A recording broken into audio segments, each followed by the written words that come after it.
First thing we're going to do is, again, clean off everything. I'll be right back.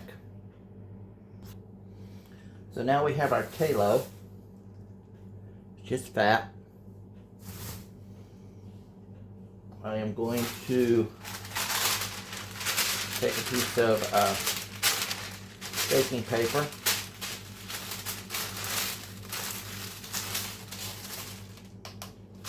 Turn this on.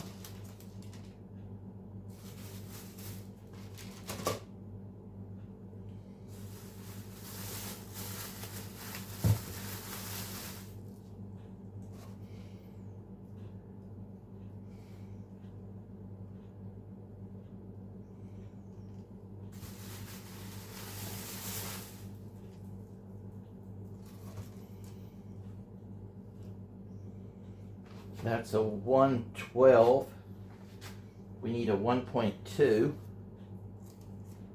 So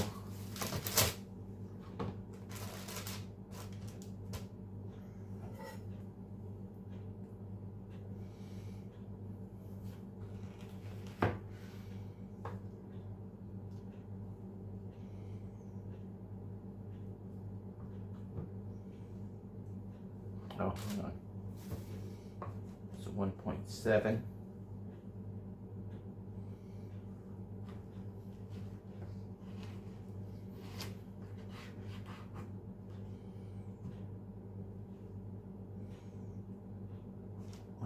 .5,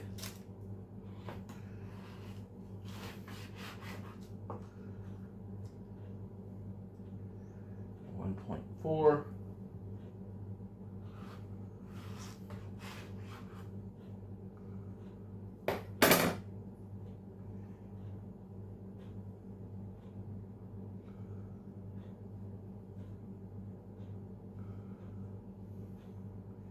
all right, that's a 1.25.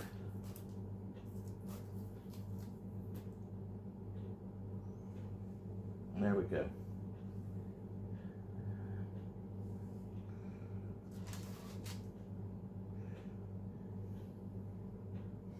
And now we have a 1.210. We needed at least a 1.205, so we're good. So I can put the rest of this back in for use, and I use that with my chili.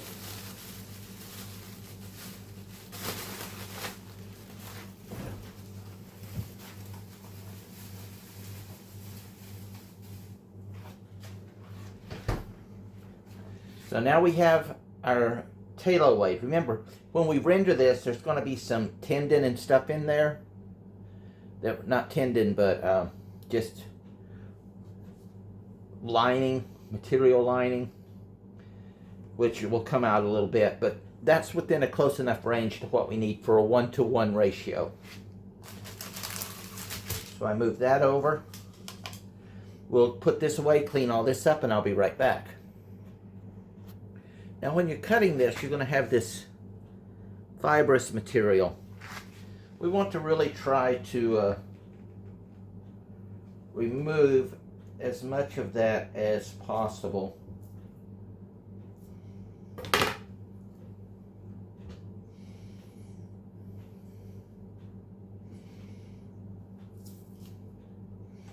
Generally, it'll just, once you get it going, it'll just peel itself off. But this is nothing but lining and connective tissue. But it will make your pemmican very chewy. And we want to try to avoid that. We're not chewing on chew leather. This stuff is, okay, it's almost the same as tendon. It's extremely, extremely hard. So let me get this done and we'll be right back.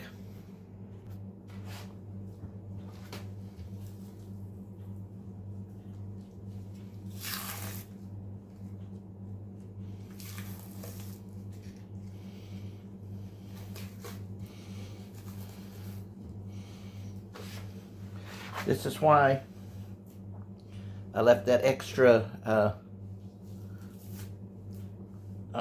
instead of 2.05, we had 4.05. because this is going to reduce some of the weight. And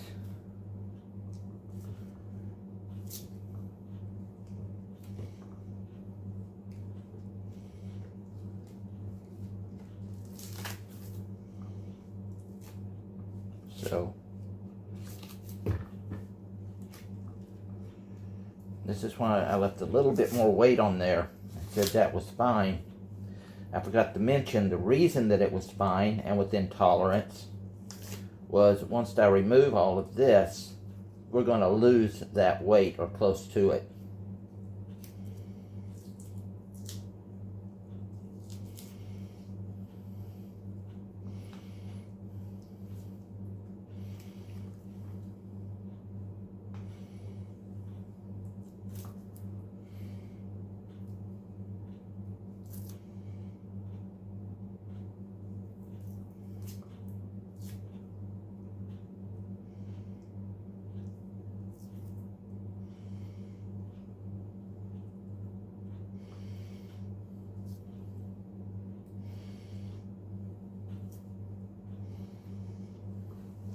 So I'm breaking this up into small pieces. It'll make it easier to rend it.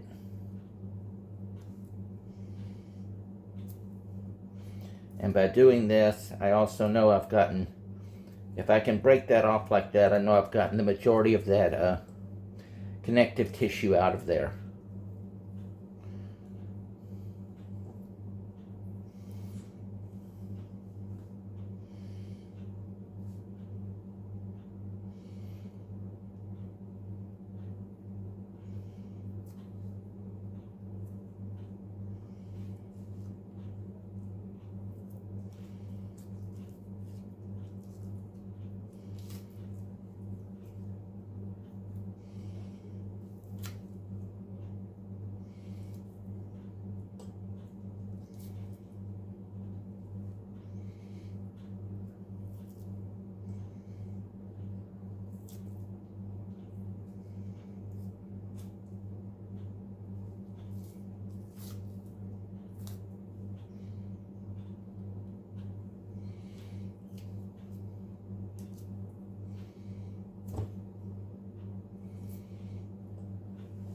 You notice I didn't chop it up first. I'm using it just as is because that makes removing this so much easier than if you were to chop it up first.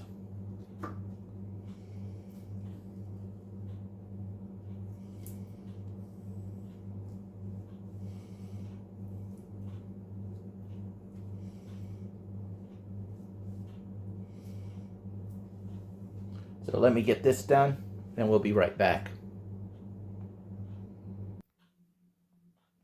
Now if you find you can't peel it off, you can just use your knife, lay it down, and do it this way.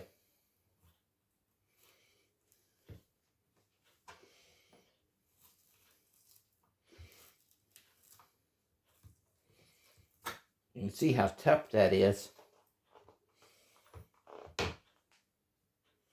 to get that stuff off. I may have to get some more. It's got a lot more of the sinew in it than I thought it did.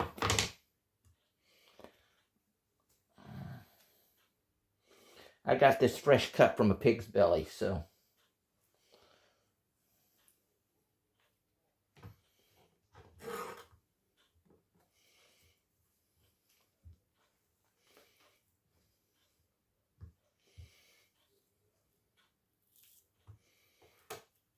Just remember, you're working with fat, your hands are going to be slippery. That knife is going to get slippery. Be careful.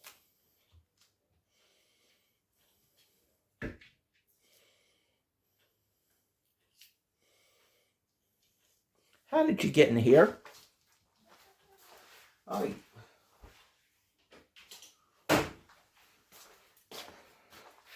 must not have shut the door good enough. Look down, the cat was sitting by my feet. Do not like the animals in my kitchen.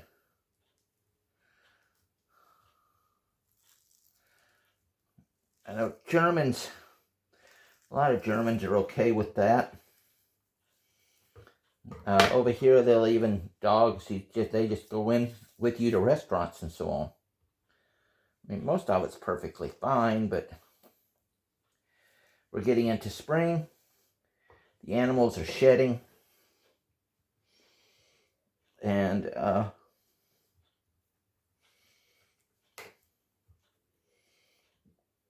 just don't want that in my kitchen.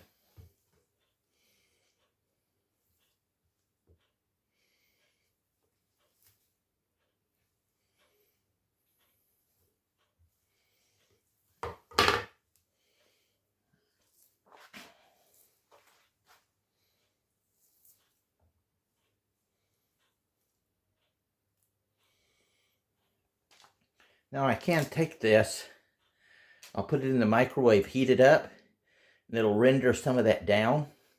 And I can pour it back into here and conserve some of that fat off of there. But,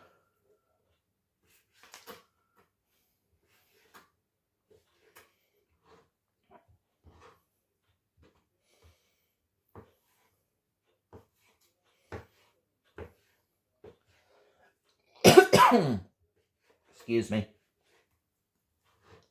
I had to turn my head away.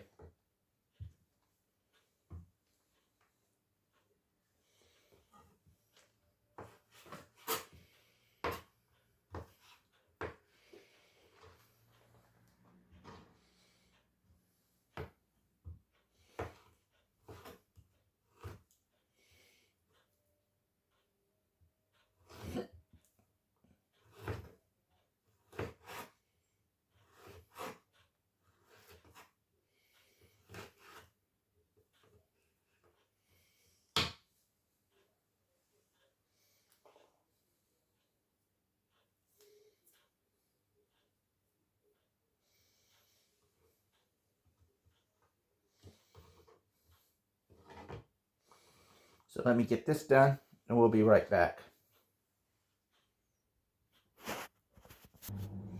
Now, this is all that sinew stuff that was left over. So I'm going to measure that.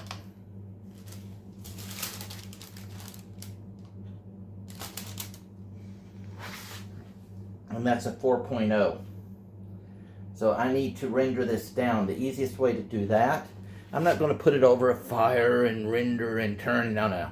We're just going to take this, put it in a microwavable bowl, microwave it down so we can separate the fats, and then just strain it off. I'll be right back. So, we got our stuff. It's all been chopped up. What we're going to do is put this in the microwave for 30 seconds at a time. This is a microwavable bowl, and then I'll just keep stirring it every 30 to 40 seconds until it's all rendered. The fastest way to do it without a risk of it being scorched, as I get enough fluid in, I will pour it into my pot. So let me get all this cleaned up. We'll get this in, and I'll come back when this is ready.